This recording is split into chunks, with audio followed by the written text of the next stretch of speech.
passage. And what we're highlighting here is some native and also some invasive or non-native species.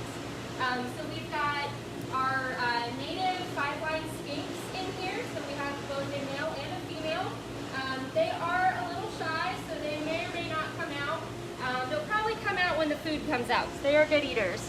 And then we've also got some of our non-native species in here that sometimes do show up in Virginia. So we've got our green anole, who is native to more southern states, Florida and Georgia, that sometimes hitches rides on cargo or vehicles and ends up in these northern states. And then we've also got a Mediterranean gecko who is also non-native from the Mediterranean region, and they have kind of made their way to the United States with shipments of plants and other products, and have kind of invaded, in a way, the southeastern United States. There's, I think, only one small population in Virginia right now, but we did get this guy come in on someone's vehicle when they rode the ferry from down south. So we'll tell you a little bit about these guys as they start moving around. We're gonna have Travis in the back. Say hi, Travis. Hello, everyone. He's gonna drop in some food and hopefully get these guys moving around a little bit. And if you guys have any questions at all about any of these lizards, feel free to ask away. All right, so what he's doing right now is gonna try to feed some of these guys some crickets from the tongs. Some of these lizards, some of the individuals are a little more outgoing than others and may come up, run up and grab the cricket from the tongs. Looks like he's been a little shy right now. So that's one of our green anoles. Even though he's a little brown in color right now, they can change their color a bit.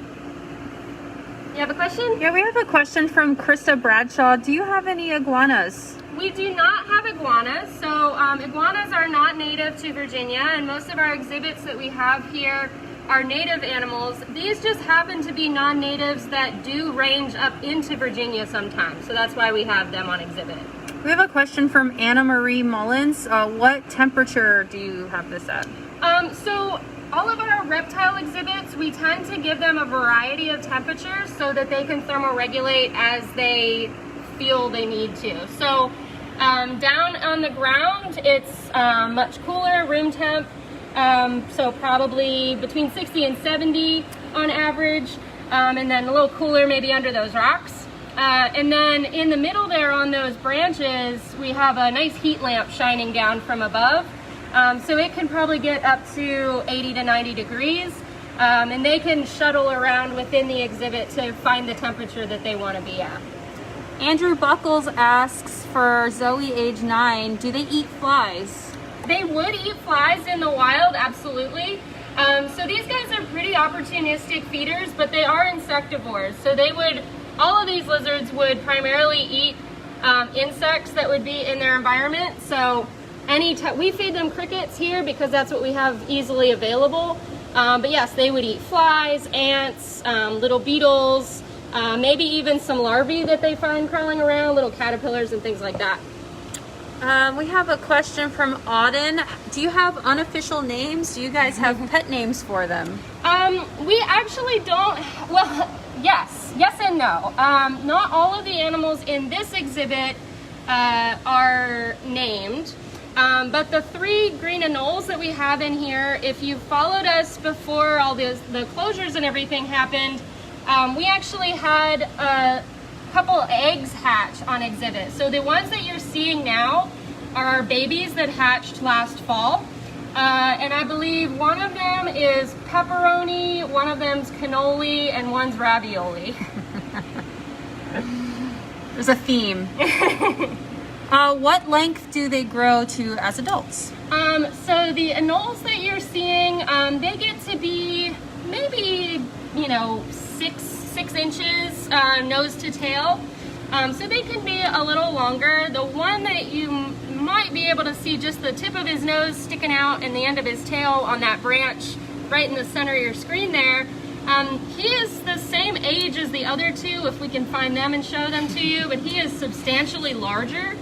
And then but they're not full grown yet. The skinks are about the same size, and these skinks are the same ones that if you live in this region of Virginia or the eastern US, you'll see these guys basking out on your porch or your patio. They like to run around on the ground, and sometimes you might notice that they have a blue tail. And that's usually a juvenile trait that they sometimes lose when they get older. So our individuals, our adults, don't have the blue tail anymore. Do you have any American toads? We actually, no, we don't have any American toads, but we do have some new Fowler's toads that we actually just put on exhibit in our Grafton Pond exhibit in the lower level cave habitarium. Those toads are out on exhibit now, so when we open back up, you guys are more than welcome to come see them. Cindy Bridgers asked, do their tails fall off and grow back? Yes, actually, and that large anole that was in the back there, he was actually one of the ones that that had happened to. He got startled when he first moved out onto this exhibit and lost part of his tail, but it is actually almost completely grown back now. It happens pretty quickly, especially in these younger guys. So that's a tactic that these lizards use to be able to get away from predators or competitors. If two males are fighting and one loses its tail, he can get away. If a predator like a bird reaches down and tries to grab it, they can drop that tail, and the tail will actually fall on the ground and wiggle around looking like a little worm.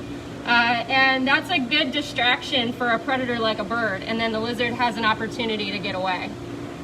How many babies do they tend to have, and what is the gestation period? That's a great question. So we were not fully sure of the answer to that question either when we first saw some surprise babies on exhibit.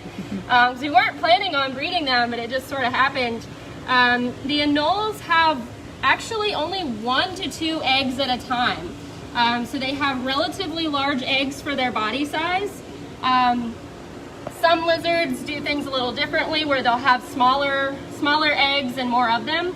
But those babies were hatching about 2 to 3 weeks apart from one another. So the female was really productive at producing those eggs, laying them, and then they hatched relatively quickly. What's their range?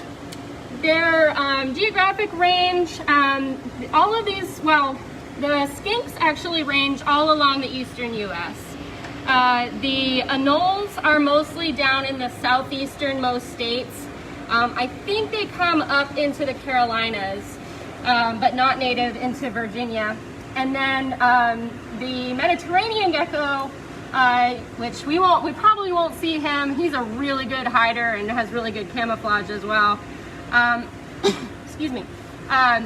He would be kind of peppered throughout the eastern U.S. as well. I don't know if you can see her. That's our That's our little skink, 5-line skink female poking out in the back and just grabbed a cricket. And then we've got one of our anoles there, right on that branch, right up front. He's kind of creeping around. How many lizards do you have from Krista? So there are 6 lizards in this exhibit right now. 3 anoles, 2 skinks, and a gecko. And then we have the parents of these anoles down in our holding area. So we've got another male and female in the back.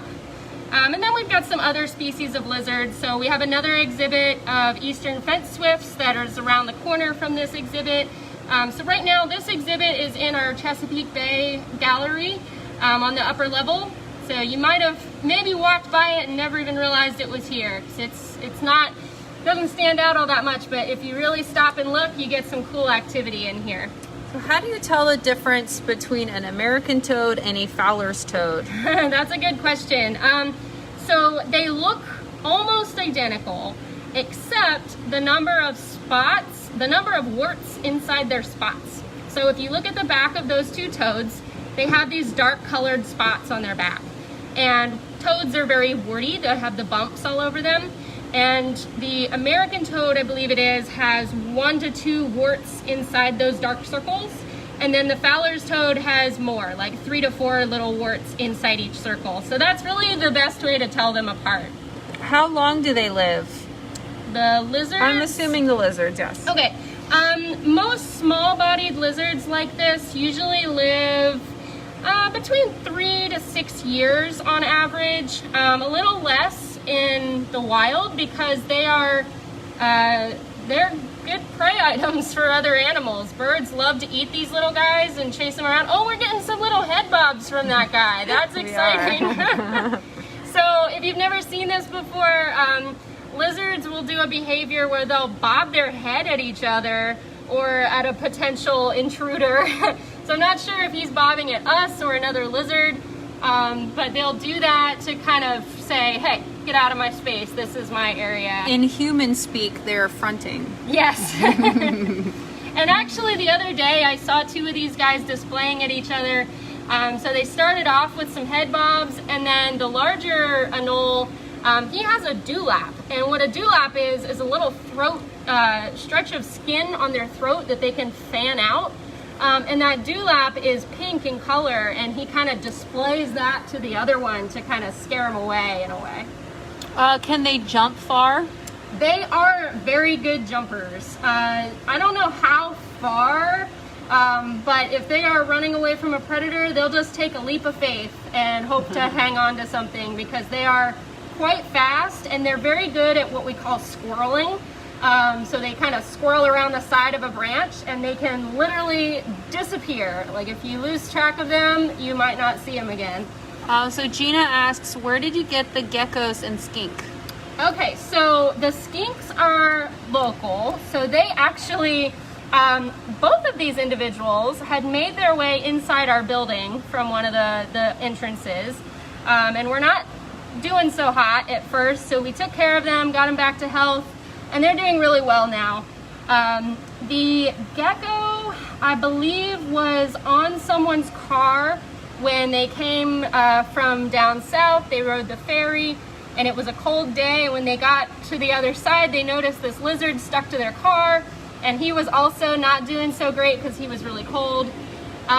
The anoles that we have, the original parent anoles of the guys that we have on exhibit here, they actually, one of them came in on a shipment of water bottles, and I believe another one came in on a plant at a garden center locally. They all were kind of stowaways of things traveling around, and that's tends to be the general story for invasive species. They hitch a ride on something and end up somewhere they're not supposed to be. So Andrew Buckles asks, what is on the top of the food chain of a lizard? Oh, well, so like I said, they eat a lot of insects themselves, but there's a lot of lizards and a lot of other things eat lizards. So snakes would eat them, birds would definitely eat them, other mammals if they could catch it. There are things like raccoons or pretty much anything they can get their hands or beaks on a lizard. It would make for a good meal. I'm sorry if this is out of focus, but the only way I can see this guy is by zooming in really oddly. So that's our little female 5-line skink. She's chowing down on a little cricket back there in the corner. I'm surprised the male's not out because he is very food motivated, usually runs right out as soon as the food drops down. He's not feeling it today. Angela Pounders asks, will any of these be released to the wild? No. So these guys will stay with us for the rest of their lives. For the gecko and the anoles, they won't excuse me, they won't be released because they are technically a non-native species, so we're not going to contribute to that in the wild populations here by introducing that.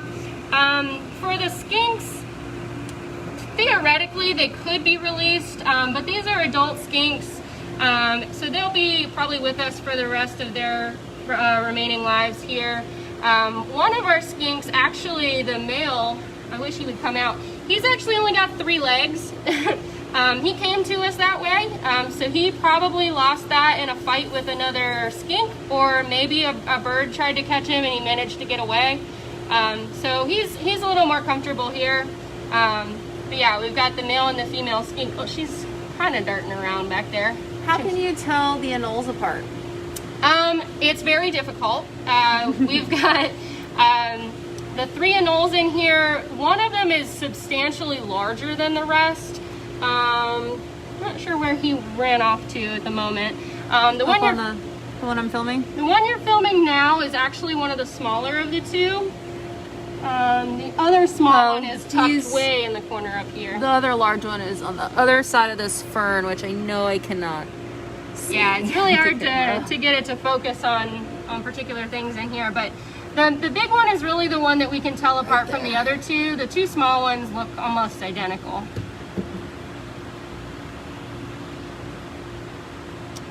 Any other questions for us, guys?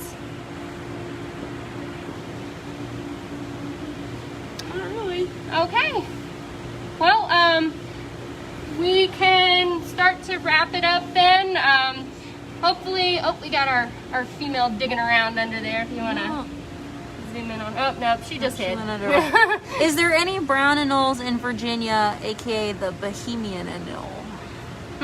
I'm not sure. I've not heard of that anole in Virginia.